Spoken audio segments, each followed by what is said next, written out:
문재인 대통령은 왜 지방분권을 공약으로 내걸었을까요? 왜 지방자치단체를 지방정부로 부르겠다고 했을까요? 그것은 바로 복지국가를 만들기 위해서입니다. 실질적인 복지는 확실한 지방분권이 됐을 때 가능합니다. 지방자치의 원래 목적이 복지국가 건설입니다. 지방선거가 실시되기도 전인 1987년에 만들어진 우리 헌법에는 형식적인 지방자치가 단 몇 줄로 명시되어 있을 뿐입니다. 복지를 반대하는 세력들은 그 형식적인 내용을 악용하여 지방자치 제도를 흔들어 왔습니다. 올 6월 지방선거에는 지방분권이 확실하게 명시된 개헌이 이루어져야 합니다. 그것이 복지국가로 가는 가장 빠른 길입니다. 전국자치분권 개헌추진본부 서울구청장 협의회. 꼭 알아야 할 어제의 뉴스. 서울중앙지검이 이명박 전 대통령의 내곡동 사저 의혹을 수사한 이광범 특검의 수사기록 일체를 지난주 넘겨받은 것으로 확인됐습니다. 당시 특검은 이 전 대통령의 아들 시영 씨의 내곡동 부지 매입 자금과 전세 자금 등에서 수상한 점을 대거 포착했지만 법원의 압수수색 영장 기각과 이명박 대통령의 수사기간 연장 거부로 확인에는 실패했습니다. 따라서 검찰은 먼저 시영 씨가 낸 내곡동 부지 매입 자금 6억 원과 청와대 재정팀 직원들이 수표로 바꾸어 전달한 전세 자금 3억 2천만 원의 출처를 파악하는 데 주력할 걸로 보입니다. 당시 특검팀에 포착됐던 시영 씨와 관련한 수상한 자금 흐름은 또 있습니다. 김윤옥 여사 측근으로 부속실에 근무하던 설모 행정관이 시영 씨의 자동차 구입 자금과 생활비 등으로 억대의 돈을 송금했던 사실이 드러난 겁니다. 이 역시 출처는 확인하지 못했습니다. 또 1차 수사기간 종료 이틀 전쯤에는 청와대와 관련된 수표 뭉치가 무더기로 발견돼 특검이 출처 확인에 나섰지만 실패했습니다. 당시 특검팀 관계자는 자금 흐름을 추적하기 위해 특검 수사기간 연장을 요청했지만 이 전 대통령이 이를 거부했다고 밝혔습니다. 검찰이 이 전 대통령의 아들 시영 씨를 둘러싼 수상한 현금 뭉치의 출처 확인에 성공할 경우 그 파장은 적지 않을 것으로 보입니다. 북측이 1시간여 전인 저녁 6시 40분쯤 남북 고위급 회담 북측 단장 리선권 명의의 통지문을 보내왔습니다. 북측은 통지문에서 북측 예술단 파견을 위한 사전 점검단을 내일 경의선 육로를 통해 파견하겠다고 밝혔습니다. 일정은 이미 협의한 대로 하면 될 것이라고 전했습니다. 현성월 삼지연 관현악단장을 단장으로 하는 7명의 사전 점검단이 1박 2일 일정으로 내려올 것으로 보입니다. 북측은 어젯밤 돌연 오늘로 예정됐던 예술단 사전 점검단 파견을 중지한다고 알려왔습니다. 정부는 오늘 오전 11시 20분쯤 판문점 채널로 사전 점검단 파견이 중지된 이유를 알려달라는 전통문을 북한에 보냈습니다. 점검단을 맞을 준비가 돼 있다는 설명도 곁들였습니다. 남북이 합의한 금강산 합동문화행사와 마식령 스키장 공동훈련을 위한 선발대 활동도 약속대로 이행해 나가자고 강조했습니다. 조명균 통일부 장관 명의로 보낸 우리 측 통지문에 대해 북측이 7시간여 만에 답변해 온 겁니다. 정부 고위당국자는 오늘 낮 기자들에게 북한의 어제 통보를 사전 점검단 파견의 완전한 취소로 보고 있지는 않다고 설명하기도 했습니다. 지난 3차례 회담 동안 북한이 대가를 얻어내려 하거나 장애를 조성한다는 느낌도 없었다면서 차분히 상황을 지켜보겠다고 말하기도 했습니다. 우리 몸으로 들어온 미세먼지는 혈관을 돌며 염증을 일으킵니다. 이때 생긴 염증은 혈관의 확장 기능을 파괴해 결국 혈관 넓이가 좁아집니다. 실제 미세먼지 농도가 나쁨 수준일 때 조음인 날보다 심장 부위가 아픈 협심증의 위험이 25% 증가했습니다. 미세먼지 농도가 올라갈수록 발병률도 덩달아 높아졌습니다. 혈관 수축이 잘 일어난다. 혈관 수축이 잘 일어나면서 협심증의 빈도도 올라가고 또 이제 피가 잘 왔다 갔다 잘 못하면은 혈전이 생길 가능성도 있고 심근경색증이 올 수도 있고. 문제는 농도가 보통 수준 이하여도 안심할 수 없다는 겁니다. 보통 수준의 미세먼지에 일주일 노출되면 사망 위험이 3.4% 증가하는 것으로 나타났습니다. 농도와 관계없이 미세먼지에 얼마나 자주 노출되느냐에 따라 사망 위험이 높아지는 겁니다. 게다가 신체 기능이 약한 노인이나 만성질환자는 허용 기준치 이하 맑은 공기에서도 대기 오염이 사망률에 영향을 미친다는 연구 결과도 있습니다. 전문가들은 국내 미세먼지 분류 기준이 미국이나 일본 등 외국보다 상대적으로 낮은 만큼 농도가 보통 수준이어도 외출할 땐 마스크를 쓰는 게 바람직하다고 조언했습니다. 소유 방송 출연자들의 평균 연령은 26세입니다. 청년들의 목소리를 들어보자는 의도로 기획된 방송입니다.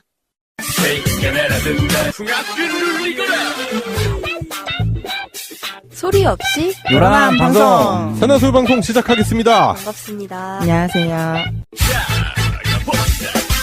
안녕하십니까 시청자 여러분. 오늘도 세 분 자리하셨습니다. 양세병님, 안녕하세요. 송병호님 나오셨고요. 이 작가님 나오셨습니다. 네, 안녕하세요. 오늘 세 분과 함께 본격적으로 소리 없이 요란하게 떠들어 보겠습니다. 오늘의 첫 순서입니다. 오늘 소유방송이 108화 진행이 되고 있는데요. 2008년에 있었던 사건 얘기를 해보려고 합니다. 최근에 화재 사건 관련한 보도들이 많이 나오잖아요. 그래서 2008년에 숭례문 화재 사건이 있었죠. 네. 네, 그런 화재 사건도 있었고 또 그 고시원 방화 사건이 있었어요. 그래가지고 무고한 분들이 희생되는 그런 일들이 있었는데 오늘은 화재 사건 관련한 얘기를 할 건 아니고요. 2008년에 대한민국의 가장 비극적인 사건에 관련된 얘기를 해볼 겁니다. 이명박이 집권을 했습니다. 아이고. 네, 지금 아주 10년 정도 지나니까 이제 심판의 날이 머지 않은 듯한 느낌이 나는 요즘이잖아요. 권불 10년이라고 권력 10년은 못 간다. 진짜? 그게 맞네요. 딱 맞죠 지금. 세상에. 네. 역시 옛날 사람들.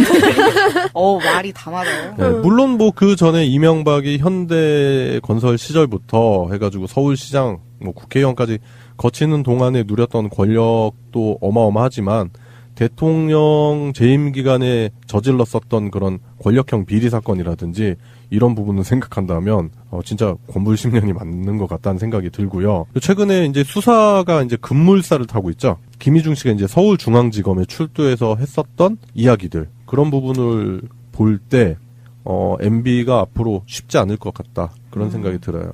평창 올림픽이 있기 때문에 그게 개막이 2월 9일이잖아요. 네. 그래서 그 전에 조사를 시작해서 그 데드라인을 평창올림픽으로 잡고 진행하는 게 좋을 것 같다라는 얘기가 많이 나오고 있는데, 이제 이 시기를 놓치면 올림픽 이후인 3월로 늦춰져가지고 빨리 2월 초에 딱 잡는 게 좋다고 많이 기사가 뜨더라고요. 근데 현재 분위기로 봤을 때도 검찰에서도 그 시기를 넘기지 않으려고 하는 그런 애쓰는 듯한 모습이 보이고 있고요. 어쨌든 증거랑 증언은 차고 넘치는 것 같아요. 제가 봤을 때 증인들도 그렇고, 이거를 이제 어떻게 단단하게 포위망을 좁혀서 그물로 한 번에 쥐를 잡을 수 있을지, 그 부분이 포커싱이 될 것 같다라는 생각이 드네요. 집권에 대해서 한 가지 재밌는 얘기가 하나 있더라고요. 네. 이전 정권까지는 정권마다 추구하는 핵심 가치가 있대요. 그래서 그걸 담아서 정권의 이름을 정하는데, 이명박 정부 때에는 실용정부로 처음에 정했다가 너무 밋밋하다 이래가지고 처음으로 대통령 이름으로 정권 이름을 지었다고 하더라고요. 근데 사실 그걸 역으로 바꿔서 생각해보면 그만큼의 뚜렷한 가치가 없어서 있지 않았을까라는 생각을 하거든요. 그 사람들 이름을 썼잖아요. 네. 근데 이제 다시 이제 촛불 정권 이런 식으로 이름이 막 여기저기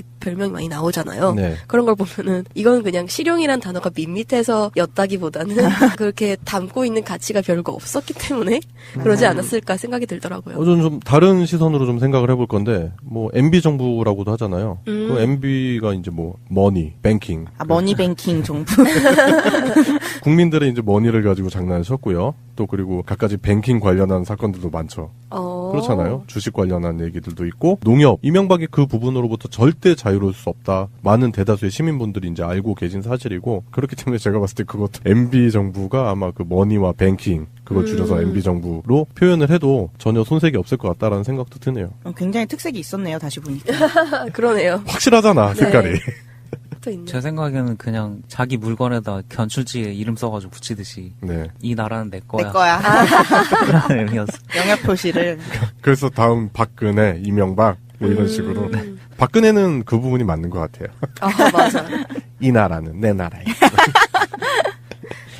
하여튼 2008년에 MB 정부가 들어선 거는 부정할 수 없는 사실이잖아요. 그러고 나서 이제 박근혜로 정권이 넘어가면서 더 혼란이 가속화됐다라고 봐도 무방할 것 같고, 국민들이 생각할 때는 완전히 형편없는 저질 수준의 비리들이 난무했었던 것 같은데, 일단은 이게 이제 2012년 대선 때 정권이 교체가 되고 나서 2013년도부터 바로 잡혔어야 되는 일들이 결국에는 돌고 돌아 5년간의 시간을 허비하고 국민들의 힘으로 세워진 촛불 정권을 통해서 이명박의 비리들, 이명박 집권 내에 있었던 이런 비리들이 바로 잡히는 형국으로 가지 않나. 이게 진짜 무서운 거예요. 사필귀정 막 이런 말들 우리가 자주 쓰잖아요. 그런 표현들. 근데 잘 생각해보면 다 맞아. 모든 일은 바로 돌아가고. 아까도 권불십년 이런 말들. 오늘 약간 사자성어 특집이 돼버렸어. 그때 이명박이 집권할 수 있었던 결정적인 계기는 제가 봤을 때 언론의 왜곡이. 참여정부의 성과 자체에 대해서는 언급도 안 하고 죽지도 않은 경제를 죽였다. 뭐 이런 식으로 자꾸 경제가 어렵다. 뭐 경제가 큰일이다. 뭐 이런 식으로 해서 자꾸 그런 부분만 노출하다 보니까 마치 이명박이 경제 전문가인 양, 이명박이 막 경제를 잘할 것 같다. 뭐 이런 식으로 많이 부각이 되다 보니까 약간은 과거가 부도덕해도 돈이면 다 된다. 뭐 잘 살게만 해주면 된다라는 풍조가 만연했었던 원인도 있는 것 같고요. 언론의 왜곡이 큰 역할을 하지 않았나 그런 생각도 듭니다. 그 비트코인 뭐 그런 거 얘기하잖아요. 어떤 그 신세계에 맞는 경제적인 해법 못 내놓고 구시대적인 방법으로 해결하려고만 한다. 막 이런 식으로 하면서 깐내려서 그걸 자꾸만 이제 바른정당이나 국민의당에서도 그걸 비판을 하고 자유한국당은 말할 것도 없고 그런 와중인데 끝에는 이제 항상 이게 붙는 거죠. 그런 의미가 붙는 거죠. 다음 대통령도 경제의 대통령을 뽑아야 된다. 그래, 그런 포석으로 가는 거라니까. 그러니까요. 미리 이렇게 세뇌를 시키는 거예요. 지금 경제정책에 대해서 쉽게 평가를 내놓을 수 있는 그런 단계는 아니고, 제가 봤을 때는 지금 여러 가지 위기가 앞으로 닥쳐올 수 있거든요. 근데 그런 부분에 대해서는 대비는 잘하고 있다라는 생각이 들어요. 오늘은 2008년도에 있었던 중대한 사건에 대해서 얘기를 해봤는데, 결국엔 비극의 시작이었죠. 이명박의 집권, 그걸 통해서 대한민국이 점점 더 안 좋아지는 그런 모습이었는데, 결국에는 집단지성의 힘, 시민의 힘이 무서운 거죠. 지금 이렇게 생각을 해보면 그 어목했던 9년, 10년간의 기간을 딛고 다시금 그 나라를 바로 세우려고 하는 시민들의 힘에 의해서 새로운 정부가 탄생이 됐고, 그래서 그 기간 동안 있었던 각종 적폐라든지 비리에 대해서 수사가 활발해지는 모습, 그런 모습을 보면은 그 적폐와 비리의 온상이었던 이명박의 구속이 시급하다. 그리고 제대로 된 조사와 처벌이 반드시 진행이 되어야 된다. 그런 생각이 듭니다. 예, 그래 오늘의 첫 번째 순서 2008년에 있었던 사건에 대해서 이야기해봤습니다. 오늘의 이슈. 예, 오늘의 이슈입니다. 오늘의 이슈 첫 번째는 최근에 야당 대표들이 자꾸만 그 현 정부의 정책에 대해서 발목을 잡고 헛발질을 하는 모습들을 볼 수 있는데요. 파란 때타올과 녹색 때타올이 합해졌죠. 그래서 체크무늬 때타올이 된 것 같은데, 유승민 대표와 안철수 대표가 토크 콘서트를 했어요. 제목은 토크 콘서트였는데 내용은 토크 콘서트가 맞았는지 아니면 뭐 만담 콘서트라던가 네. 네. 더맨더머. 네, 그런 걸 떠올리게 하는 내용들이었죠. 그냥 기자회견 수준이었는데 질문 기회가 없는 기자회견을 네. 이제 토크쇼라고 얘기하고 싶었던 것 같아요. 그리고 예전에 안철수가 토크 콘서트 이런 거 많이 했었잖아요. 룩학도사 나올 때? 그러니까 지지난 대선 즈음 해가지고 이제 정치 입문하기 전에 토크 콘서트 많이 하고 다녔잖아요. 그때 생각을 이렇게 불러일으키려고 하는 건지 모르겠는데, 토크 콘서트라고 해서 봤는데 내용은 솔직히 없었고, 결국에는 근거 없는 비난과 본인들이 그거에 대해서 뭐 약간 솔루션이라고 얘기를 했었던 부분도 면밀하게 따져보면 유치하게 짝이 없었다라는 생각이 듭니다.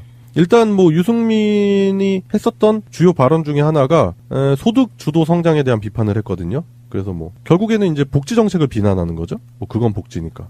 성장 대책, 일자리 대책이 아니거든요라고 하지만 전 정부에 비해서 지금 현재 일자리 창출은 잘하고 있다라는 평가가 많죠. 예, 그리고 교육 정책에 대해서 비판했는데 결국 여기 또 이제 운동권, 전대협 뭐 이런 식으로 해가지고 자극적인 발언, 자극적인 표현만 늘어놓는 듯한 그런 발언 수준이었고, 근데 안철수 대표는 이제 또 한마디 보태는 게 정부의 그 비트코인 관련한 정책에 대해서 문제를 삼았는데, 디지털 시대입니다. 그런데 아날로그 세대가 이 디지털 시대의 모든 결정권을 다 가지고 있습니다. 너무 뻔한 게 아닌가?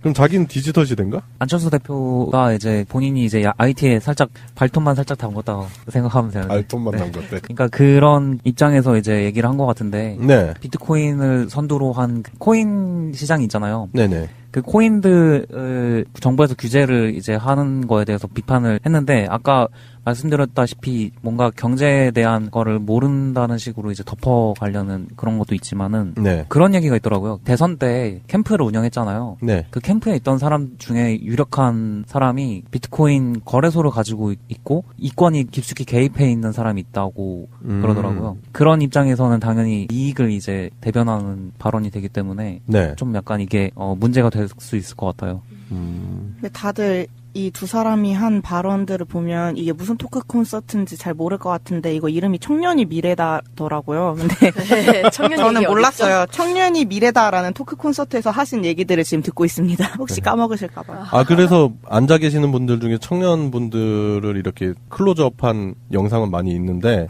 실질적으로 이 사람들이 얘기한 건 청년 정책에 대한 그런 청사진을 제시한 건 아닌 것 같아요. 일단 현 정부에 대한 근거 없는 비난. 정부에 대한 비난을 같이 하면서 그 동질감을 막 이끌어내면서 이제 두 당이 우리는 뭐 그런 얘기도 했잖아요. 뭐 수혈 가능한 당이다 이러면서 둘의 그 끈끈함을 보여주기 위한 그런 과시였죠. 지금 현재 국민의당 내부에서도 지금 안철수의 바른정당과의 통합에 대해서 반대를 엄청나게 하기 때문에 그 네 분이 다음 주 정도 되면은 더 심각해질 거고 진행이 될 건데 그 과정에서 불협화음이 엄청나게 나올 거고 문제가 심각하게 양산이 될 거다라는 전망이 지배적이죠.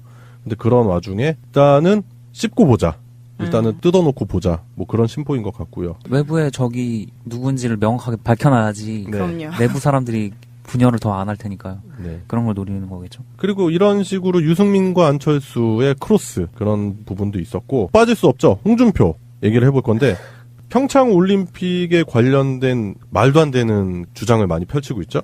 평창 올림픽에 관해서 종북 프레임을 씌우는 듯한 그런 모습을 보여준 이야기가 있는데 그런 게 많죠, 근데. 북한이랑 자꾸 그걸 덮어 씌우려고 하는 게 한반도기 문제가 일단 있고, 네. 공동대표팀 얘기가 또 있고, 논의하기 위한 사절단 얘기, 그리고 문화 콘서트 같은 거 여는 그런 얘기, 그런 것 때문에 지금 북한한테 자꾸만 잘해주려고 한다, 몰아준다, 그런 쪽으로 자꾸 몰아가고 있는데, 당연히 북한한테 그런 걸 챙겨줄 수밖에 없는 입장인 게, 북한이랑 지금 우리가 계속 대척 관계에서 있었다가 정권이 바뀐 뒤에도 그게 한 번에 수그러들지 않았는데 이런 논의를 하자고 북한이 태도를 바꿨기 때문에 평화를 그래도 같이 생각하는 입장에서는 보상을 좋아하는 상황이거든요. 평양 올림픽이다. 이런 식으로 지금 평창 올림픽을 평화 올림픽으로 추진하려고 하는 현 정부와 여권에 대한 그런 노력 자체를 왜곡시키고 있는 거거든요. 그리고 남북 정치쇼다 이런 식으로 얘기를 하고 평창올림픽 참가를 위장평화로 바라보면서 분명히 김정은이 뒤로 딴짓을 하면서 우리를 기만할 것이다 이런 식으로 자유한국당이 계속 몰아가고 있어요. 네. 자기들이 하는 수법인데.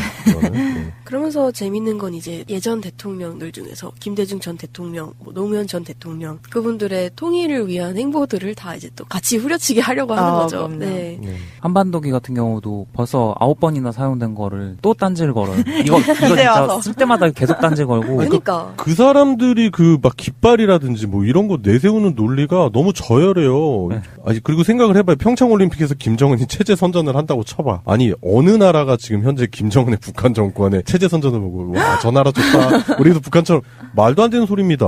열리는 건 평창인데 굳이 그게 자랑이 될까 싶네요. 그렇죠. 네. 그리고 지금 그런 의도가 아니다라는 게 보이고 있는데 자꾸 이런 식으로 지금 현 정부의 발목만 잡으려고 하고 있고 발목을 잡기 위한 도구로서 자꾸 이데올로기를 동원을 하잖아요. 너무 캐캐묵은 이데올로기 프레임을 가지고 자꾸 국민들 기만하고 있는 거거든요. 최근에 그 태극기 관련해서 가짜 뉴스가 하나 떴었더라고요. 네. 그 평창 올림픽 안에서 경기장에 태극기를 반입 금지한다. 한반도기만 그 반입을 허용한다라는 가짜 뉴스가 있었대요. 네. 그래서 이게 이거 그러면은 뭐 또 선전 체제 이용에 뭐 당하는 거 아니냐 뭐 이런 얘기도 있었더라고요. 근데 그런 가짜 뉴스를 대체 누가 퍼뜨리고 있는지 좀 그 뒤를 좀 살펴봐야 할 것 같더라고요. 또 여기다 말을 보탠 사람이 있어요. 이 사람은 또 빼놓을 수가 없는데 나경원이 IOC의 남북 단일팀 반대 서한을 발송을 했습니다. 나치의 베를린 올림픽을 연상시킬 만큼이라는 등의 얘기를 하고 있는데 어디서 주워 들은 건 있어. 네, 내가 봤을 때 어디서 주워 들은 건 있는데 그래요. 1936년도 그 베를린 올림픽은 진짜로 나치가 그 자신들의 체제를 선전하기 위한 그런 올림픽이 됐었죠. 이게 시대가 어느 시대인데 이런 얘기를 하는지 잘 모르겠는데 네. 정권이 평창올림픽을 북한에 갖다 바칠 기세라고 얘기를 했네요.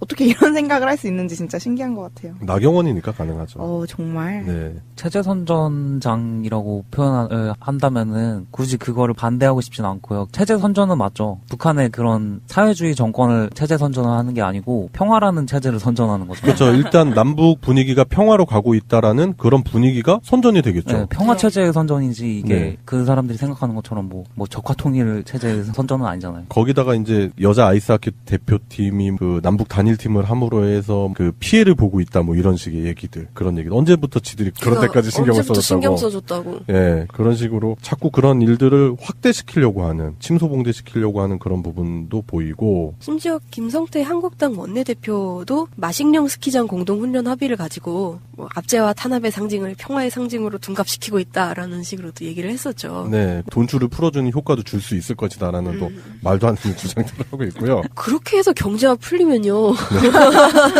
얼마나 좋을까. 네, 또라이 새끼 됐어요. 원래 올림픽이라는 게 네. 저는 생각하기로는 그러니까 운동선수들이 되게 꿈꾸던 그런 경기일 수도 있지만 네. 한편으로는 그 국가의 국력을 보여주는 기회이기도 하잖아요. 네, 그리고 지금 그 국가가 그 시대 그때 어떤 기치를 가지고 있는지를 가장 명확히 보여줄 수 있는 기회라고도 생각을 하거든요. 네, 그래서 이번에 그런 국력을 평화적으로 어필할 수 있는 올림픽이라는 평화의 장에서 그 통일과 관련해서 평화의 움직임을 보이고 있는데 그걸 보고 지금 야당들은 우리 국력이 그렇게 강하고 우리 가치가 그렇게 괜찮다는 걸 보여주는 걸 막는 거예요. 네. 네. 오히려 국익에 위배되는 네, 그런 모습을 그렇죠. 보이는 거고. 그리고 이제 나경원이 주장하는 올림픽 헌장에 명시된 정치적 중립성을 뭐 훼손했다, 뭐 이제 위반했다, 뭐 이렇게 주장을 하는데 그거 자체로도 아예 말이 안 되는 거죠. 네. 오히려 자신들이 그 평창 올림픽을 가지고 정치적으로 이용하려고 하는 모습들을 많이 보이고 있죠. 예, 어차피 지방선거 전에 뭔가 이렇게 반전의 기회를 꾀하려고 하는 부분도 있고, 그리고 나경원이라는 사람을 잘 보면은 나경원이 예전에 했었던 그 국장이라는 지위를 얻게 된 결정적인 계기가 있었던 사건이 이명박의 BBK 그 광운대 동영상 사건이 있었잖아요. 거기서 당시 이제 대변인이었던 나경원이 했었던 발언, 주어가 없지 않느냐, 말도 안 되는 실드를 쳤잖아요. 그런 부분을 본다면 지금 현재 있는 MB에 대한 일종의 약간의 쉴드의 목적에 언행을 하고 있지 않나, 그런 생각도 조심스럽게 해볼 수 있는 것 같아요. 아직도 받아먹을 게 남아있어서? 아니면 받아먹은 게 있어서? 의리 그거네, 있다, 의리 있다. 그거네. 네. 의리가 아니라 강요지. 왜냐면 끌려 들어가면 자기도 다 걸려 들어갈 수 있을 그거네. 수가 있으니까요. 그렇죠. 네. 뭐 있다고 확실하게 주장하는 건 아니고 안 되죠. 뭐 그럴 수도 있지 않겠나. 뭐 생각해 볼 수 있는 거 아니겠습니까? 그럼 필사적으로 네. 보내는 게 이해가 가네요. 네. 네. 평창 올림픽이라는 것 자체가 시기적으로나 카드로서 굉장히 민감한 카드인 게 원래 정권이 안 바뀌었다고 쳐보면은 지금 시기에 사실은 다음 대통령이 뽑혀서 이관되고 있을 이제 시기란 말이에요. 지금 시기에 이제 그 평창 올림픽을 원래는 저쪽에서 평창 올림픽을 무리하게 진행하려고 산에 있는 엄청나게 연령이 높은 나무들을 다 밀어버리고 산 다 없애버리고 그랬잖아요. 그 자연훼손 관련한 문제가 많았었죠. 네. 박근혜 정부 기간 동안. 예, 그렇게 무리하게 추진을 하면서 본인들이 뭔가 콩고물이 다 떨어지길 바랬는데 네. 그게 갑자기 다 뒤집어 엎혀지고 자기네들이 먹을 게 다 없어지고 먹을 수 있을 거라 생각했던 것들이 다 사라지고 오히려 문재인 정권이 이걸 잘 수습해가지고 유리한 평화 카드로 가져가려고 하니까 거기에 대해서 어떻게든 고춧가루 뿌려가지고 다시 카드를 없애려고 만드는 그런 입장일 뿐이니까요. 네. 조윤선이 이제 문체부 장관을 하면서 평창 올림픽 조지고 있다라는 정황이 많이 있었잖아요, 우리가. 보면은 그 평창 올림픽 홍보 동영상 이런 거 보면은 우리가 그때 방송에도 여러 차례 얘기했었지만 평창 올림픽이 과연 잘 될 것인가? 의구심이 많이 들었단 말이에요. 그때 당시 정부가 했었던 정책을 보자면.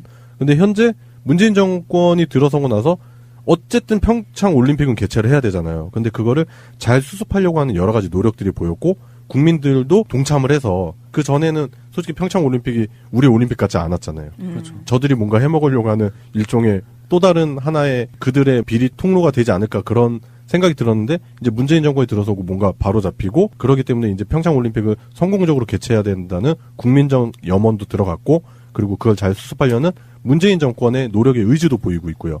그런데 여기에 송영훈이 말씀하신 대로 만약에 정권 교체가 되지 않았으면 여기서 떨어져 나올 수 있었던 마진이 많았다라는 생각이 들 수 있는 거죠. 비단 경제적인 이득 말고도 네. 정치적인 이득도 굉장히 많았겠죠. 그렇죠. 대통령의 마지막 업적으로서 딱 선전을 하고 나갈 수 있잖아요. 야, 시기가 진짜 적절했네요. 예. 그러니까 정치적으로 이용하는 건 얘네들이라니까요. 나치의 베를린 올림픽은 지네들이 하려고 하다가 이제 실패한 거야. 그러니까 그거 이제 문재인 정권에 뒤집어 쓰게 하는 거죠. 그래서 결국에는 여당인 더불어민주당의 추미애 대표가 결국 꾸짖게 되는 그런 상황까지 생겼어요. 요놈들, 내가 한마디 해줄게! 막 이러면서. 결국에는 이제 추미애 대표가 주장하는 건 소모적인 이념 공세, 네, 그 다음에 색깔론, 그걸 중단하라.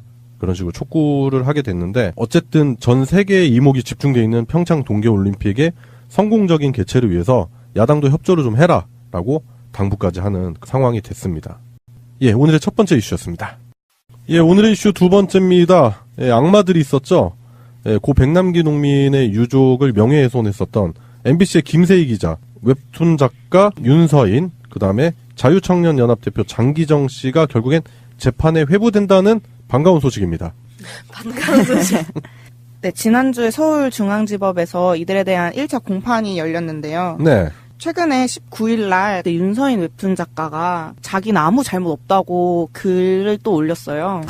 그래가지고 내 입장은 단순하다. 아무 잘못이 없다. 왜냐하면 아무 잘못이 없기 때문이다라는 글을 올리면서 굉장히 뭐 억울함을 엄청 비췄는데요. 비용신. 되게 우리나 만한 그런 재채기 같은 글을 올린 거예요. 네. 네. 그냥 예, 무의미하죠. 일단은 윤서인 씨가 잘못한 게 뭐냐면 그 악의적인 웹툰이 있었죠. 여러분들 다 기억하실 겁니다. 당시에 백민주아 씨가 백남기 선생이 이제 병석에 누워 있는 상황에서도 결국에 이제 남편이 이제 네덜란드 분이시잖아요. 그분들의 친인척 행사에 어쩔 수 없이 참여해야 되는 그 행사 때문에 결국 그분들이 많이 살고 계시는 발리로 갈 수밖에 없었던 거예요. 그러니까 발리가 휴양지이긴 하지만 거기 또 많이 살고 계시대요. 그래서 거기 가서 가족 행사를 간단하게 치르고 돌아왔는데 당시 윤서인이 그렸던 웹툰을 자세히 보자면 백남기 농민 쓰러져 있는 그 컷을 그리고요. 그 다음 컷에 그 휴양지에서 비키니 수영복 입고 누워있는 여자 그 그림을 그렸단 말이에요. 바닷가에. 예, 바닷가에.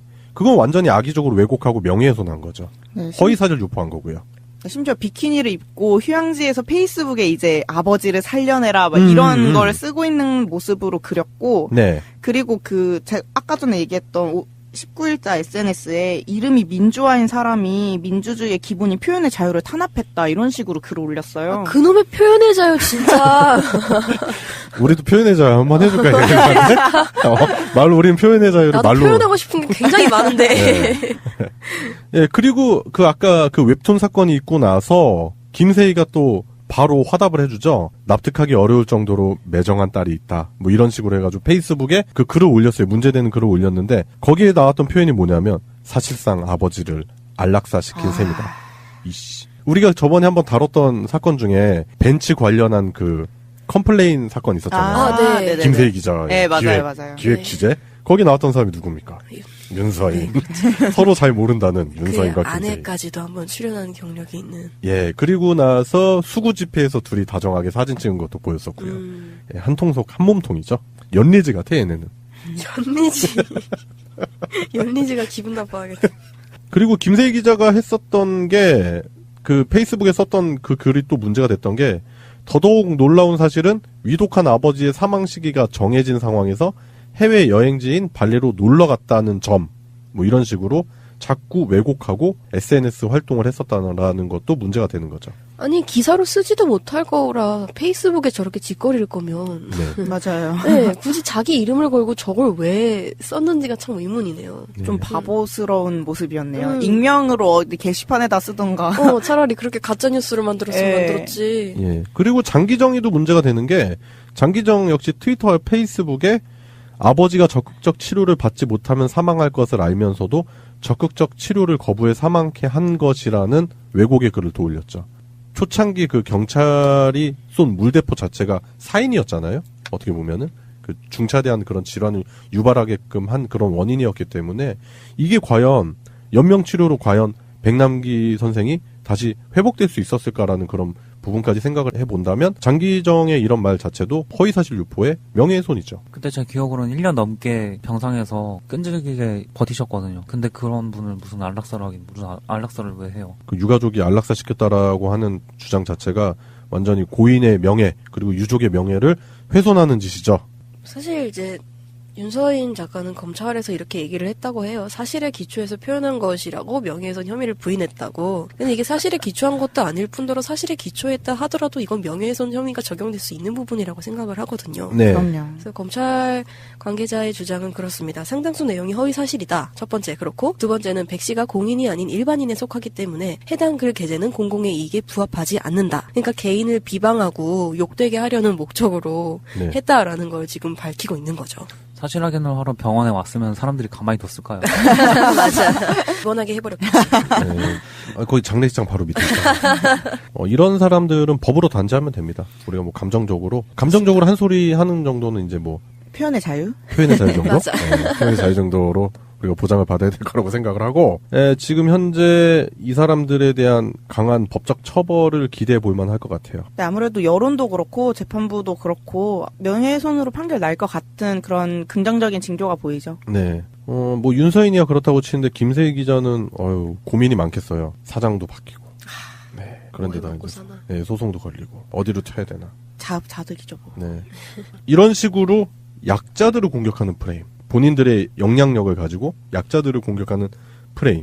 그거에 대해서 단죄를 받는 상황이 온 건데 앞으로 이런 부분에 대한 처벌의 공정성이 많이 주목이 될 것 같아요. 이 부분에 대해서 강력한 법의 처벌이 있어야 되지 않겠나 그런 생각을 해봅니다. 이런 식으로 일벌백계 해야 되는 그런 상황이지 않겠나 그런 생각도 해보네요. 예, 그래요. 오늘의 이슈 두 번째였습니다. 금주의 시사. 네, 금주의 시사 시간입니다. 금주의 시사 첫 번째는 양세병님이 준비하신 시사를 들어볼 건데요. 어떤 시사 준비하셨죠? 네, 제 시사 제목은 레알 감방 생활입니다. 최근에 종방한 드라마 혹시 다들 아세요? 슬기로운 감방 생활이라고. 네. 진짜 히트쳤거든요. 예, 사람들이 많이 보시더라고요, 주변에서. 네, 한 10%도 넘기고 엄청 흥행을 했는데, 원래 교도소 하면 어두침침하고 범죄 영화에서 다뤄지던 그런 폭력적인 분위기 있잖아요. 네. 근데 그게 뭐 예전에 영화 하모니나 아니면 7번 방의 선물 이런 걸로 약간 어느 정도 친근한 분위기가 또 나오기는 했었는데, 이번에 이 드라마로 인해서 교도소 내에서의 그런 낭만이나 드라마가 굉장히 열렬한 지지를 얻었어요.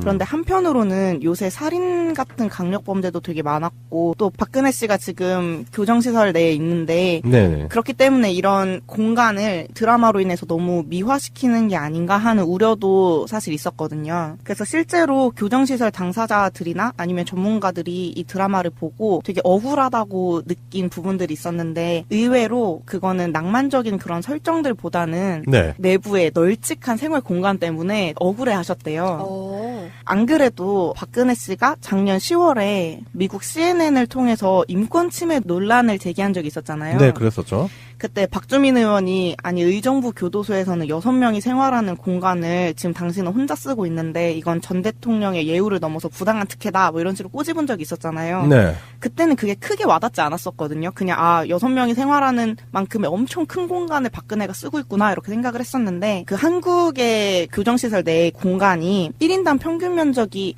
2.58제곱미터래요. 근데 이게 어느 정도 수준이냐면 국제 적십자 권고 기준이 1인당 3.4제곱미터인데 이거에 비해서 굉장히 작고 이게 어느 정도 작냐면 지난해 한번 소송이 있었어요. 부산 고법 과밀 수용에 대한 배상 판결이 났었는데 하루 평균 8,840원 꼴의 판결이 났었거든요. 이게 만일 수감자들이 배상 소송을 청구를 하고 이런 배상 판결이 계속해서 나온다면 정말 세금으로 수천억 대의 배상금을 물어줘야 되는 상황인데 왜냐하면 지난해 기준으로 보면 국내 교도소 하루 평균 수감 인원이 5만 7천 명을 넘어가고 있거든요. 굉장히 많은 사람들이 수용소에 있는데 다른 국가들에 비해서 적은 면적만을 사용하고 있기 때문에 사실 교정시설이라고 불리는 이유가 예전에는 벌을 주기 위한 장소였는데 요즘에는 사회 복귀 그런 교육을 하는 공간으로 되어 있기 때문에 좀 더 많은 공간이 필요하거든요. 우리나라 같은 경우에는 특히 수도권에서는 가둬놓기만 하고 경비 주로 업무를 하고 외국이나 아니면 지방 같은 곳에서는 교육 활동 같은 거를 주로 하고 그런다고 하더라고요. 그러니까 공간이 부족한 거에 대한 불편, 불망이 되게 많은 건데 그리고 우리나라는 네. 새로 건축을 해야 하는 그러니까 30년 이상 된 노후 시설이기도 하고 굉장히 작아서 이런 문제가 끊이지 않고 있는데 사실 이런 얘기가 나오면 국민 세금으로 범죄자들의 인권에 그렇게 심혈을 기울여야 하냐 이런 식으로 생각하시는 분들도 많을 거고 저도 그게 그렇게 큰 문제인가? 그냥 좀 불편할 수도 있지 않을까라고 생각을 했었어요. 그런데 이게 생각보다는 좀 큰 문제더라고요. 이게 제가 아까 얘기했던 노후 건물 새로 증축이 필요한 건물의 수가 우리나라에 22개인데 이게 22개라고 하면은 그렇게 큰 숫자 같지 않지만 우리나라에 있는 교도소 숫자에 비하면 42%래요. 그러니까 거의 절반 수준 정도 되네요. 네, 절반 수준 정도가 노후 시설이고 이거를 해소를 하기 위해서는 500명을 수용할 수 있는 교도소 20개가 더 필요하대요.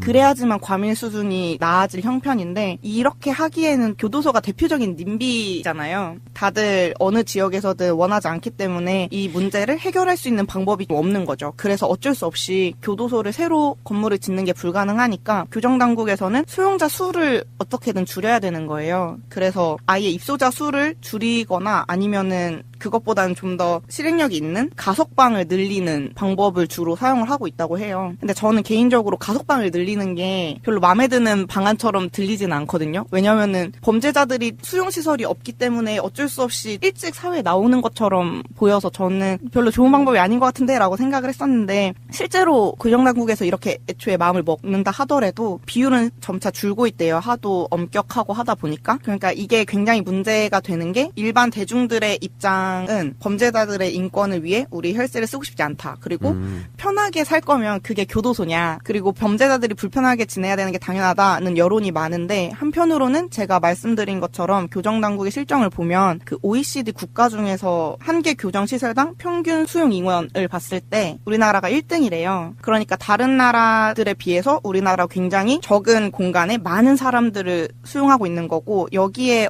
어떻게 보면 눈치가 보일 수밖에 없는 상황인 거고 국제적으로. 그리고 이런 부담감과 함께 수용 권고 공간을 마련하지 못했다는 그런 이유 때문에 소송이 걸렸을 때 굉장히 불리해질 수밖에 없는 점, 이런 문제 때문에 여론과 이런 상황적인 문제, 그리고 이 문제가 처음 대두됐던 2005년도부터 지금까지 이게 해결을 할 수 없는 거예요. 해결은 할 수 없는데 계속해서 강력 범죄자들의 수는 더 늘어나고 있고 수용을 해야 되는데 방법은 없고 가석방을 시키려고 그러는데 법은 엄격하고 OECD 국가에서 눈치는 보이고 이런 문제가 계속되는 거죠. 10년이 넘도록 계속 문제가 되고 있는데 해결은 절대 나지 않고 갈수록 비율만 높아지고 있는, 그 수용 비율만 높아지고 있는 문제라서 이번에 드라마도 히트 쳤고 이제 리얼리티 프로그램도 하나 새로 나온다 하더라고요. 이 교정시설에 관련된 리얼리티 프로그램이요? 네, 연예인들이 그 착하게 살자라는 프로그램인데 실제로 교도소에 들어가는 그런 예능이 만들어질 거래요. 근데 그거는 미화가 없도록 PD들이 실제로 이게 재판받는 과정이나 수감 생활 같은 거를 되게 웃음기를 조금 빼고 보여주겠다라는 식으로 예능도 나오고 있는데 근데 왜 예능이야?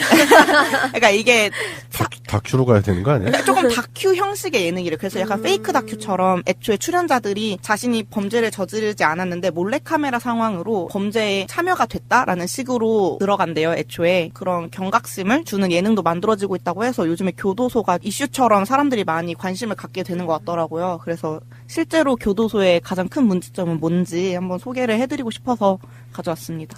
제가 봤을 때는 아까 뭐 교도소에 이제 사람들이 과밀하다, 뭐 공간이 부족하다, 대체적으로 그런 그 조사 결과 발표된 것 같은데, 그렇다면 저는 이제 양형 기준 자체가 잘못되지 않았나 그런 생각도 해보거든요. 그 양형 자체가 공평하게, 그리고 국민적 정서, 그러니까 일반적인 상식적인 선에서 양형이 되지 않잖아요. 뭐 진짜 우리가 봤을 때 돈이 없는 사람들, 그런 사회적 약자들은 오히려 작은 범죄임에도 그 양형 기준을 크게 받는 경우도 있고, 뭐 경제적으로 풍요롭거나 아니면 사회적으로 지위가 높은 사람들, 그런 사람들은 진짜 중차대한 죄를 저질러도 우리가 생각하는 수준보다 너무 낮은 양형을 받기 때문에 그런 부분들을 잘 생각을 해본다면은 그 아까 가석방 문제 같은 경우는 그런 식으로 해결할 수 있을 것 같아요. 양형 기준 자체를 사람들이 누구나 뭐 100% 납득할 수는 없겠지만 대부분의 사람들이 납득할 수 있는 정도의 수준으로 양형을 해야 되지 않겠나, 구형해야 되지 않겠나, 그런 생각도 들게 되더라고요. 우선적으로 그리고 증설 문제는 또 피해갈 수가 없겠네요. 네. 사실 어떻게 보면 저는 그 세금을 그 수용자들한테 쓴다고 봐도 맞긴 하지만 사실은 결국에는 우리를 보호하기 위해 맞아요. 우리가 쓰는 돈이라고 생각이 들더라고요. 네. 이 작가님 말씀하신 대로 뭐 세금이 낭비되고 있다. 저런 인간들한테 세금을 써야 되느냐, 쟤들을 위해 쓰느냐가 아니라 결국에는 우리를 지키기 위해서 쓰는 것이다. 그렇기 때문에 그런 교정시설 운영이라든지 앞으로 그 수감자들에 대한 그런 관리나 이런 부분도 국민들이 납득할 수 있는 그런 부분이 있어야 되지 않겠나. 그래야 의식전환이라든지 인식전환이 되지 않겠나, 그런 생각도 드네요. 그리고 최근 히트쳤던 드라마 슬기로운 깜빵생활, 그 안에서 뭐 교도소, 교정시설이 많이 미화됐던 분도 있었을 겁니다. 그런데 현실적으로 우리의 교정시설이라든지 그런 환경을 돌아보면 아직까지는 개선해 나가야 될 부분이 많았고 그 부분에 대한 설명과 우리 나름대로의 약간의 솔루션 그걸 얘기해보는 시간이었던 것 같아요. 금주시사 첫 번째였습니다. 여러분 이거 다 거짓말하는 걸 아시죠?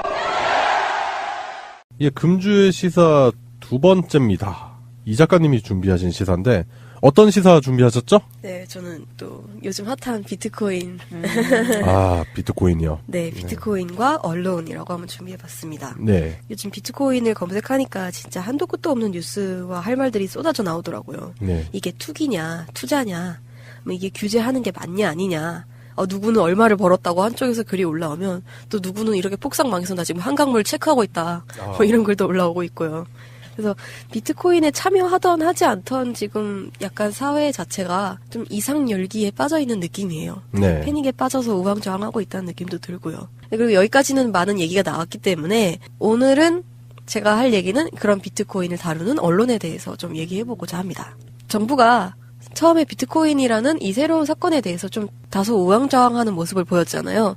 그러자마자 언론은 두 가지의 모습을 보여줬어요. 좀 나쁜 모습 두 가지를 보여줬는데 첫 번째로는 문재인 정부의 규제와 대응이 문제를 만들고 있다라는 듯한 뉘앙스를 보였어요. 네. 두 번째로는 코인으로 돈 번 사람들의 드라마틱하고 되게 자극적인 에피소드를 소개하면서 지금 돈 안 넣으면 너네 바보야 라는 식의 유인하려는 듯한 태도를 보였죠. 특히 종편 채널에서 이런 일들이 많이 보였다고 많은 분들이 말씀을 하시더라고요. 비트코인 거래를 규제하려는 정부를 자유의 대척점에 서 있는 존재처럼 묘사하면서 혹은 또 최신 기술이나 경제 동향을 따라가지 못하는 둔한 존재 이렇게 묘사하면서 이런 정부 때문에 결국엔 서민들이 많이 피해를 입을 것이다 라는 뉘앙스를 띠는 시기예요. 네. 그리고 더 심각하게는 더 나아가서는 노무현 정부의 정책 실패 트라우마가 있기 때문에 이번 정부가 이 사건에 대해서 패닉하고 있기 때문에 우왕좌왕하고 있다. 그런 두려워하고 있다라는 기사까지 나돌고 있는 실정이죠. 좀 더 구체적으로 살펴보자면 TV조선에서 이런 보도가 있었어요. 12일 보도예요. 국정농단보다 코인 규제가 더 나빠라는 제목의 보도를 냈어요. 근데 네, 사실 이 워딩 자체도 되게 좀 말도 안 됐어. 너무 갔죠. 너무 갔는데 네. 심지어 이 부분을 국정농단보다 코인 규제가 더 나빠라는 부분을 그 쌍따옴표로 가둬놨단 말이에요. 근데 그게 기사에서 쌍따옴표로 그걸 가둬놨을 때는 누군가의 말을 인용했을 때 쓰는 거래요. 네. 근데 알고 봤더니 누군가의 말을 인용한 건 아니었어요. 그냥 기자의 말을 강조했을 뿐이었어요. 네. 자기의 말을 자기가 인용했구나. 그렇죠. 네. 그걸 꼭 마치 어떤 시민의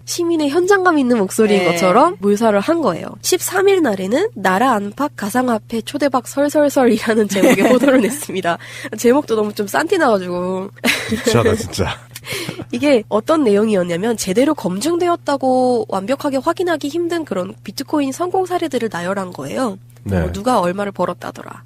아까 말씀드렸던 것처럼 자극적인 또 드라마틱한 성공 사례들 그런 걸 얘기를 하고 있었고요. 뭐 마크 주커버그 같은 뭐 영향력 있는 인물들을 비트코인이라는 주제와 엮어서 마치 비트코인 투자에 이거 뛰어들어도 돼. 이거는 뭐 두드리지 않아도 되는 돌다리야라는 식으로 이제 얘기를 하는 거죠. 뭐 유명 인사가 검증을 했다라는 네. 식의 그것도 일종의 왜곡 아닙니까? 근데 알고 보면 뭐 그렇게 근거가 있는 소리는 아닌 그런 얘기들인 거죠. 이런 게 이제 다단계나 폰지 사기 이런 데서 많이 이용되는 거거든요. 피라미드 이런 데서 뭐 저명한 인사가 이거에 대해서 긍정적인 발언을 했다. 뭐 이런 식 유인하기 위해서 그런 식으로. 근데 언론이 지금 그거에 대한 나팔수 역할을 하고 있다라고 봐도 무방한 거죠. 네. 심지어 좀 심각한 문제까지 말씀드렸었는데 이게 채널 A였어요. 네. 13일에는 노무현 트라우마, 노 트라우마 대 영어로 아니다 하는 노 트라우마라는 제목의 기사를 냈는데 그 노무현 정부 때의 바다 이야기 그리고 부동산 정책 실패에 대한 트라우마가 있어서 그 두려움으로 현 정부가 적정한 조치를 취하지 못하고 있는 게 아니냐. 네. 네, 이런 식으로 또 보도가 나왔더라고요. 거기에 덧붙여서 바다 이야기 사건 당시에 정권 실세들이 엮여 있지 않았느냐라는 의혹까지 같이 덧붙여서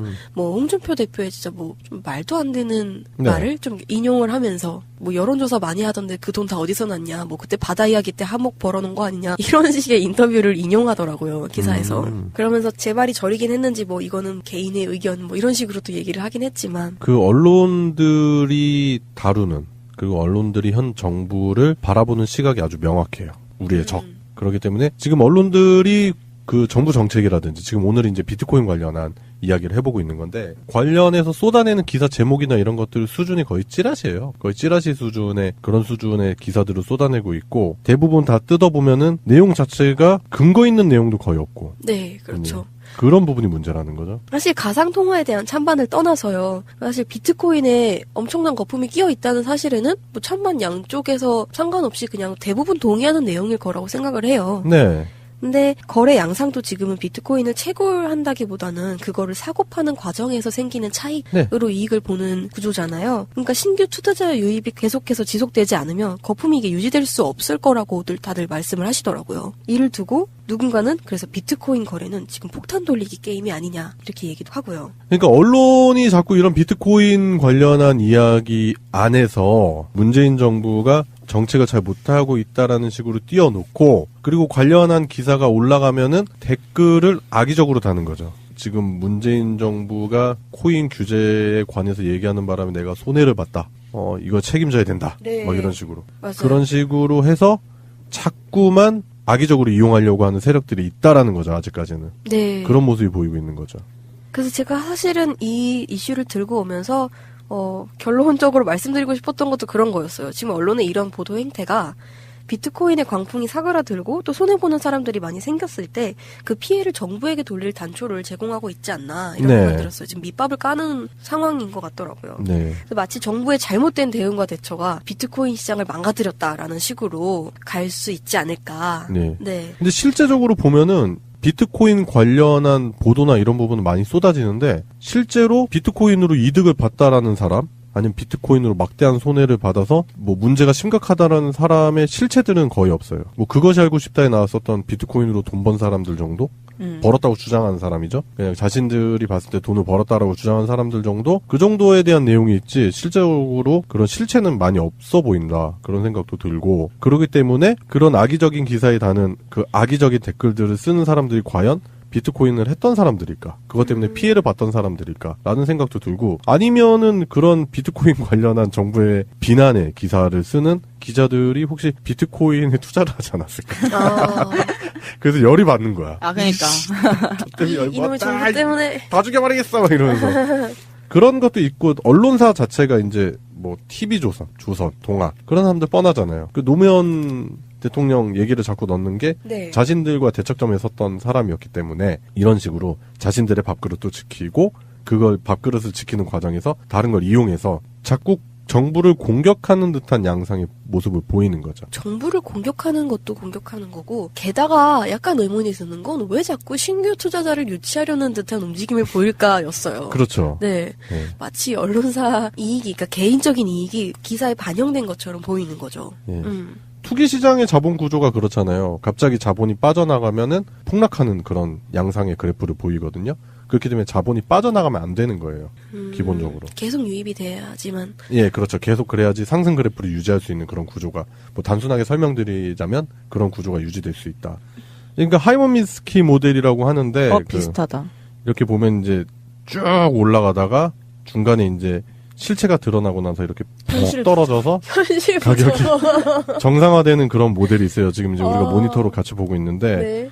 이 그래프에 대입을 했을 때 현재 비트코인의 상황이 그러지 않았었나 모습도 추론할 수 있는 거죠. 마지막에 보면 정성화라고 써있잖아요. 이 그래프에서. 네. 이 정성화라는 게 원래 가치 가격으로 돌아간다는 얘기거든요. 네. 이 그래프가 상승은 하잖아요. 네. 근데 비트코인이라는 거는 그 가치라는 거가 실제로 오르는 가치가 아닐 가능성이 높고. 그러니까 사실상 완만한 상승 곡선도 그리지 못할 정도로 비트코인이 그렇게 가치 있는 재화가 아니라는 뜻이네요. 네. 네. 그럴 가능성이 있다라는 네. 거죠. 네네. 네. 원래 가치라는 게 사실은 거의 전무하다 보면 되기 때문에 주식 시장에 그런 얘기가 있어요. 저점이라고 생각해서 들어가는 사람은 지하실을 보게 될 것이다 이런 말이 있어요. 하루 만에 뭐 30% 다시 급등했다 이런 뉴스로 현혹돼서 저점이구나 줍줍해야 된다 막 이러면서 들어가시면 큰일 난다는 거. 제가 봤을 때는 뭐 막바지도 아닌 거의 끝물도 아닌 거의 진짜 이번에 휩쓸리면 거의 회복할 수 없는 그런 상황이 되지 않을까라는 조심스러운 생각도 해봐요. 정부 탓만 계속 이제 막 야당에서는 하고 있는데 네. 사실은 그래프를 딱 보면은 전 세계에서 동시에 떨어지기 시작했거든요. 네. 그래서 이거는 비단 우리 정부를 탓할 일이 아니고 전 세계에서 이게 지금 거품이다라고 이미 느끼고 있다는 거. 투자자들이 동시에 그렇게 이미 느끼고 있기 때문에 거품이 없어져가는 과정인 거지, 이게 우리나라 정부가 이런 투기판을 없애려고 하는 것 자체는 절대 잘못된 게 아니고 건전한 경제 모델을 위해서는 네. 어쩔 수 없는 일이다라는 예. 걸 생각을 하셔야 될 것 같습니다. 네, 그리고 언론도 문제인데 야당에서도 자꾸 이런 식으로 그 왜곡하는 듯한 모습을 보이고 있는데, 일단 뭐 안철수가 얘기했었던 뭐 암호화폐 규제 뭐 이런 부분 때문에 지금 뭐 잘 알지도 못하는데 규제를 한다고 하는데, 디지털 시대. 네.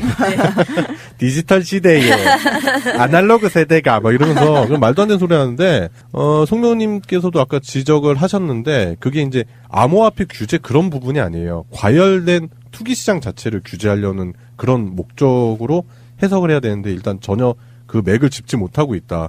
과열된 투기 시장을 규제하는 건 정부의 역할 중에 하나라고 저는 생각을 하거든요. 그런 부분이 있어야 되기 때문에 다수의 피해자를 양산하기 전에 이렇게 해야 되는 게 맞고, 그리고 현재 특히 자유당이나 바른정당 사람들이 이런 얘기를 하면 안 되죠. 지금 이제 비트코인이 문제가 되는 게 뭐냐면 젊은 층들이 여기다 자본을 많이 쏟고 있고 시간과 열정을 여기다 쏟고 있다는 게 문제잖아요. 근데 그들이 왜 그렇게 비트코인을 열광하는지에 대해서 봐야 되거든요.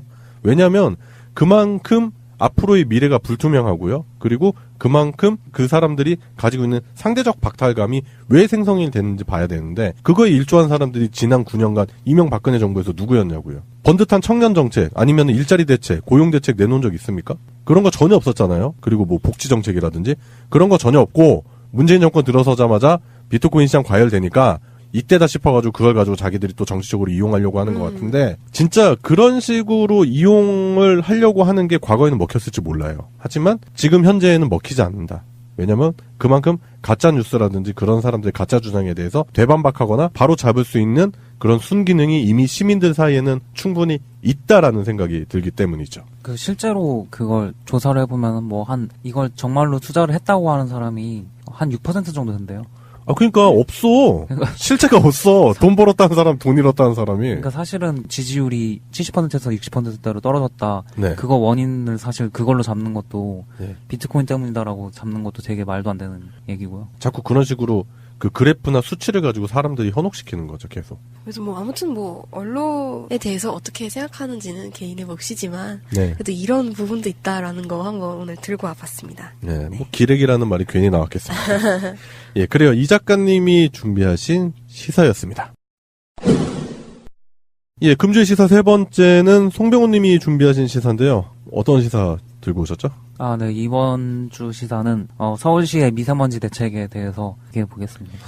그 미세먼지 대책이라는 게 일단은 대중교통 무료를 시행했었던 지난주 정책에 관련된 건가요? 네, 출퇴근할 때 대중교통 이용료를 완전 무료로 네. 해주는 미세먼지 긴급 저감 대책을 시민들이 많이 이제 이용을 하셨을 거예요. 네. 근데 그 대책을 이제 보면은 그게 발령이 되는 거는 기준이 있어요. 그래서 정오부터 4시까지 50 마이크로그램 퍼 세제곱미터를 네. 넘는 미세먼지가 있으면 그 상태를 이제 나쁜 상태라고 지표로 이제 얘기를 하고, 그런 날이 이틀이 지속이 되면 발령이 되는 거예요. 그래서 그렇게 되면 무료로 출퇴근을 할 수가 있는 거죠. 그게 사실 그 서울 시민만인 것도 사실 좀 이상하잖아요. 네. 이때까지 이런 일이 있어 본 적이 없잖아요, 사실. 그렇죠. 대한민국 역사에. 네. 이게 왜 서울시만 이런가도 이제 좀 생각을 해봐야 되는 게, 그 남경필 경기도지사 같은 경우에 불참 선언을 했어요. 그러니까 서울시가 이거를 하니까 연계되어 있는 그 경기도권에서도 해달라, 같이 하자고 했는데 그걸 그냥 쿨하게 차버리시고.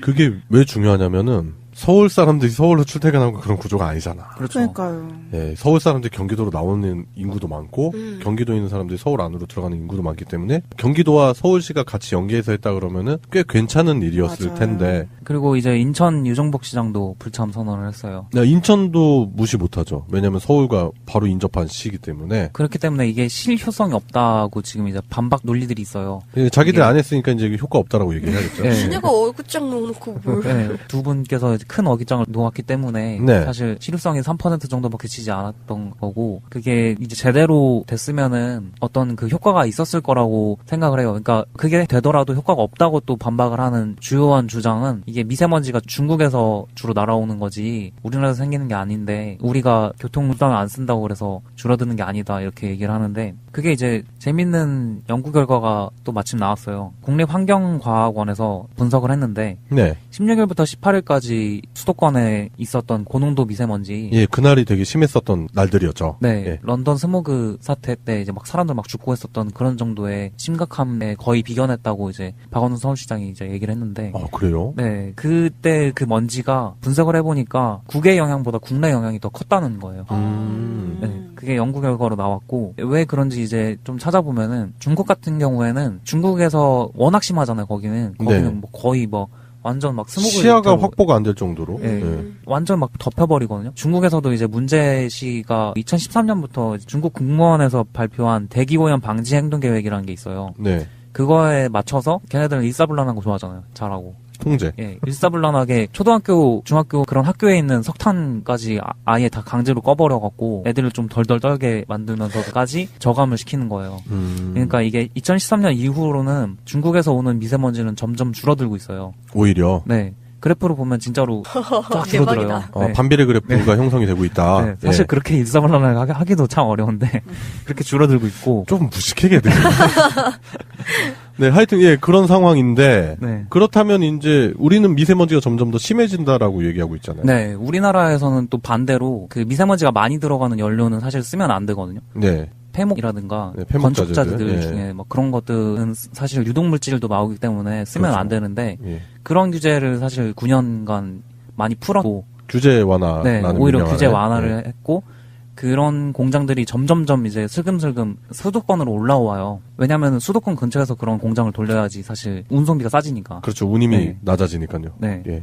그런 것 때문에 이게 기업 논리로는 그런 것들을 본인들이 계속해서 이득을 취하기 위해서 점점 그런 게 커지는 거죠. 내부의 요인이 점점 커지는데 우리 시민들은 그냥 피해를 받는 입장이잖아요. 그렇죠. 그렇기 때문에 사실은 대중교통을 그냥 무료로 이용하는 게 그게 정말로 미세먼지를 줄일 수 없다고 하더라도 기업들의 자본 논리에 의해서 피해를 받고 오는 우리한테 그런 이득을 주는 게 틀린 게 아니고 오히려 당연한 거고 그게 당연히 해야 되는 복지인 거죠. 네. 원래 복지라는 건 헌법에도 있는 보장되어 있는 우리가 나라로부터 받아야 되는 건데 네. 그거를 해주는 것에 대해서 사실 공격을 할 수가 없는 거고 네. 그게 뭐 한 번 시행할 때 하루에 50억 들어간다 뭐 이렇게 얘기를 하잖아요. 50억 들어가는 거가 굳이 비견하자면 사실 뭐 몇십조 몇백조씩 해드신 다른 분들에 비하면 정말 얼마 되지도 않는 금액인 뿐더러 사실은 더 많이 받아야지 정상인 거고 그럼요. 성남시를 통해서 우리가 다 알고 있잖아요. 우리가 몇 천억까지도 사실은 우리가 돌려받아야지 정상인 상황에서 그게 하나 시행되는데 그거에 대해서 복지정책이니까 하면 안 된다 이런 얘기까지 나오는데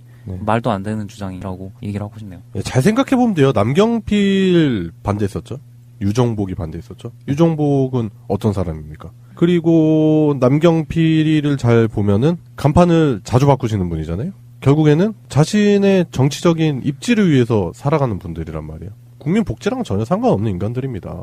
그런 걸 다 떠나서 사실 저는 그거를 기사를 보면서 답답했던 게 아니 하지도 않아놓고 해보지도 않아놓고 이거 네. 포퓰리즘이네 효과 없네 돈 많이 드네 이런 얘기만 하고 있는 거예요. 네. 사실은 아까 병우님이 설명해 주셨던 것처럼 중국에서도 좀 강압적이고 직선적이긴 하지만 어쨌든 미세먼지에 대한 대책을 내놨고 실행했고 효과를 봤잖아요. 네. 그럼 국가적인 정책이 미세먼지에 대응했을 때 효과가 있다라는 게 충분히 입증이 된 건데 그런데도 불구하고 서울시에서 하는 모든 것들을 그냥 포퓰리즘이다. 비용만 들고 아무 효과도 없다라고 매도하는 거는 논리적으로 좀 안 맞는 부분인 것 같아요. 네. 아니면 논리적으로 서울시에서 했었던 이런 정책 자체가 어떤 피해를 양산했는지 근거를 대라고. 근거도 없이 그냥 얘기하는 거잖아. 그러면은 미세먼지를 정말로 없앨 수 있는 방법이 네. 뭐냐 예. 그렇게 대안을 제시해요. 대안을 제시해야 되는데 그런 것도 아니고요. 그럼요. 제가 만약에 대안을 제시한다면 뭘 말할 것 같으세요? 뭘까요? 갑자기 송병호 쇼. 아니, 네. 저 같은 공학도가 보기에는 정말로 중국에서 날아오는 게 맞다면은 인천 앞바다에다가 토네이도를 만들어야죠. 인공 토네이도를 만들어서 그걸 차단해주는 방법이 있고요. 예, 아예 차단, 원천 차단시킨다. 만약에 중국발이 맞다면. 네, 인공 토네이도 기술이 나와 있어요, 사실. 우와, 그럼 그거 구경하러 관광 상품 생겨도 되겠다. 그렇죠. 거기 휩쓸려 들어간다.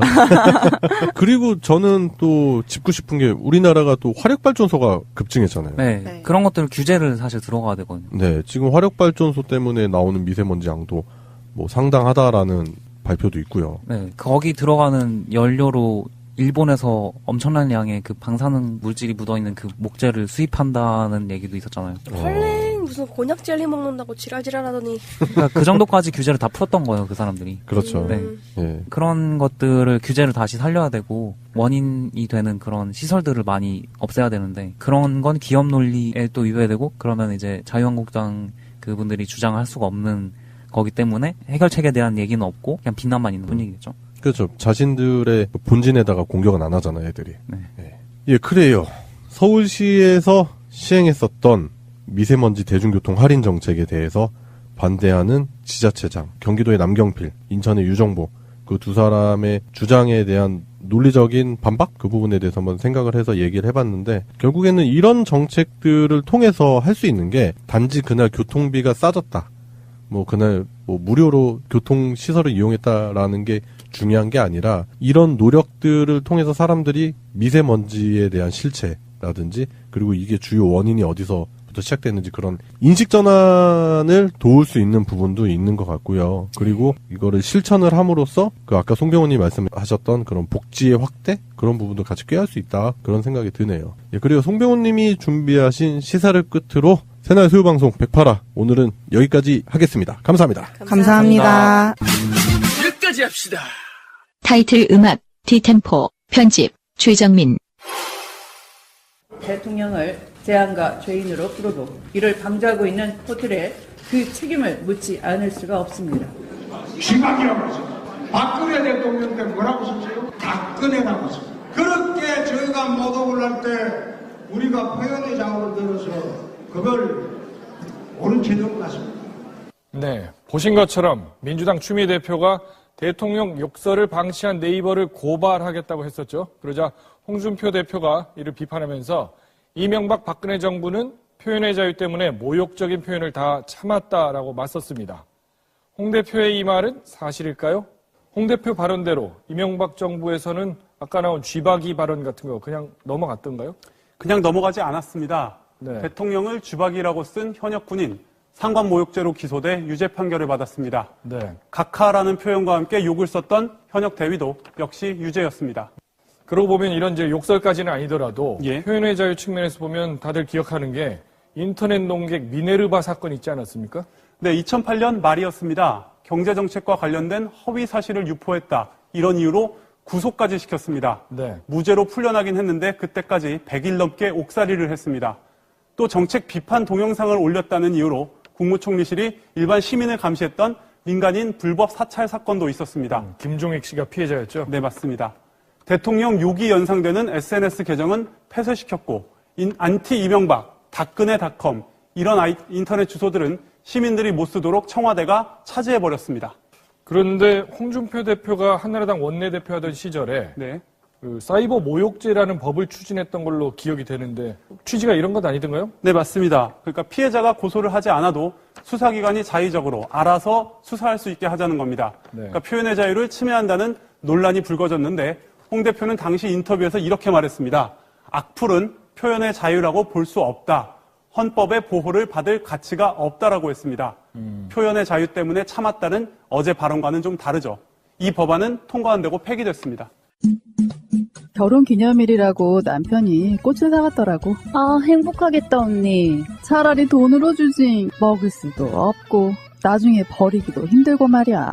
그러나 마음을 전할 때 꽃보다 좋은 것은 없습니다. 인생에 있어서 돈이 전부는 아닙니다. 꽃은 기쁨과 슬픔을 함께합니다. 새가 날아든다와 연대하는 전국 꽃배달 자미원 꽃집 010-3608-7576 여보 고마워.